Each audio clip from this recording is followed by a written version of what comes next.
चलिए जानते हैं देश और दुनिया की 50 बड़ी खबरें सिर्फ 10 मिनट में, इसलिए आप हमारी वीडियो पर नया है तो वीडियो को लाइक करें और चैनल को सब्सक्राइब करें और बेल आइकन दबाना न भूलें। बिहार में भारी बारिश, बाढ़ अलर्ट जारी।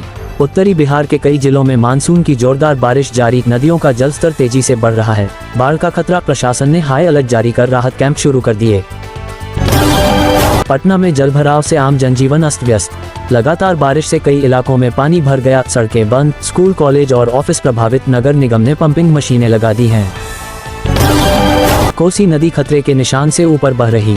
कोसी का जलस्तर खतरे के निशान से 1 मीटर ऊपर। नेपाल से आ रहा पानी लगातार बढ़ रहा है। जिला प्रशासन ने बांधों की 24 घंटे निगरानी शुरू की। बिहार में ट्रेन सेवाएं प्रभावित, यात्री परेशान। भारी बारिश के कारण कई एक्सप्रेस ट्रेनें लेट। पटना जंक्शन पर भारी भीड़ जमा हो गई। रेलवे ने वैकल्पिक बस व्यवस्था की है। मुजफ्फरपुर में नया पुल उद्घाटन, लोगों को राहत। सीएम नीतीश कुमार ने आज पुल का उद्घाटन किया। इससे 50 गांवों के लोगों को आवागमन आसान होगा। परियोजना पर 52 करोड़ रुपए खर्च हुए।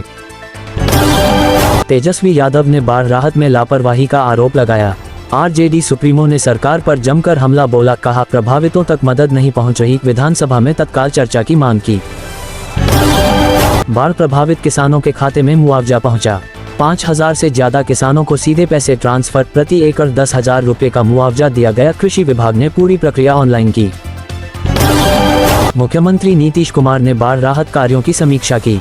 आज सुबह सीएम ने सुपौल, सहरसा का दौरा किया। राहत शिविरों में लोगों से सीधे बात की। मुआवजा वितरण तेज करने के सख्त निर्देश दिए।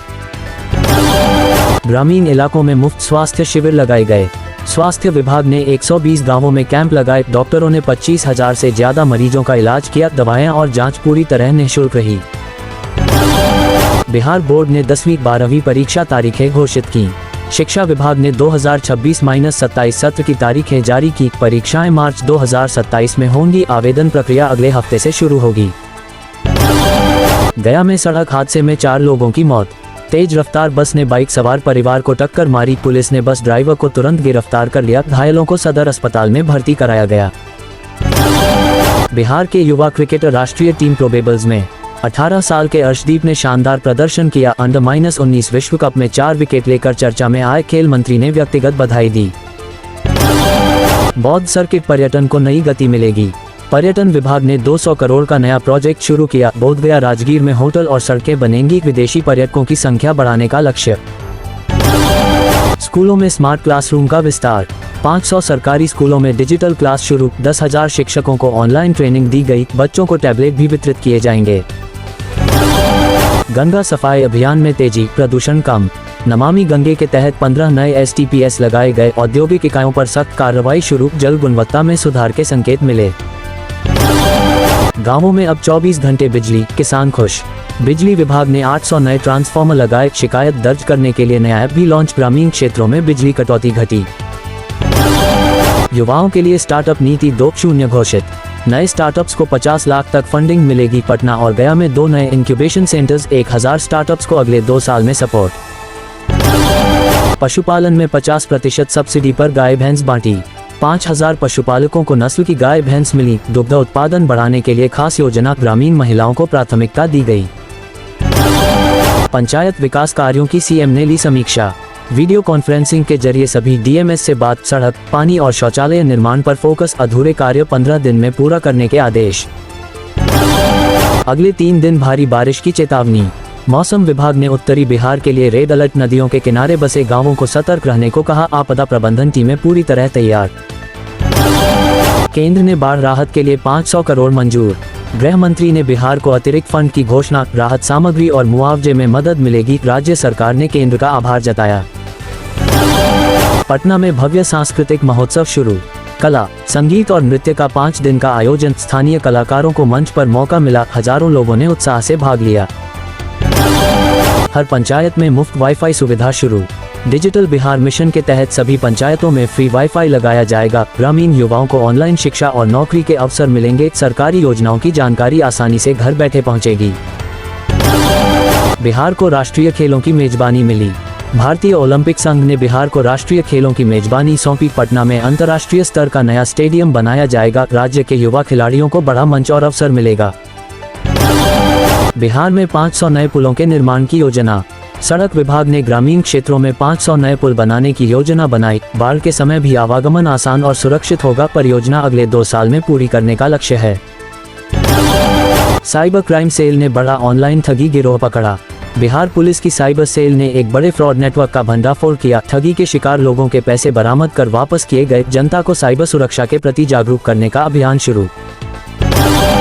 छठ महापर्व की तैयारी शुरू, घाटों की सफाई तेज। प्रशासन ने छठ पूजा के लिए पहले से ही तैयारी शुरू कर दी है। नदियों के घाटों की सफाई और सुरक्षा के पुख्ता इंतजाम किए जा रहे हैं। भक्तों की सुविधा के लिए विशेष ट्रेन और बस सेवाएं चलाने की योजना। गंगा सफाई परियोजना के लिए नया फंड मिला। केंद्र सरकार ने बिहार में नमामि गंगे के लिए अतिरिक्त बजट दिया है। नदियों के किनारे स्वच्छता और पौधारोपण अभियान तेज होगा। प्रदूषण मुक्त गंगा बनाने के लिए ठोस कदम उठाए गए। मानसून में बिहार भर में वृक्षारोपण अभियान। सरकार ने इस मानसून 1 करोड़ पेड़ लगाने का लक्ष्य रखा है। स्कूलों, कॉलेजों और सरकारी दफ्तरों में अभियान चल रहा है। पर्यावरण बचाने के लिए जागरूकता कार्यक्रम भी आयोजित किए जा रहे हैं। मुफ्त दवा योजना का विस्तार सभी पीएचसी तक। सरकार ने मुफ्त दवाओं की योजना को सभी प्राथमिक स्वास्थ्य केंद्रों तक बढ़ाया। गरीब मरीजों को अब महंगी दवाएं खरीदने की चिंता नहीं रहेगी। स्वास्थ्य सेवाओं की पहुंच और गुणवत्ता में सुधार होगा।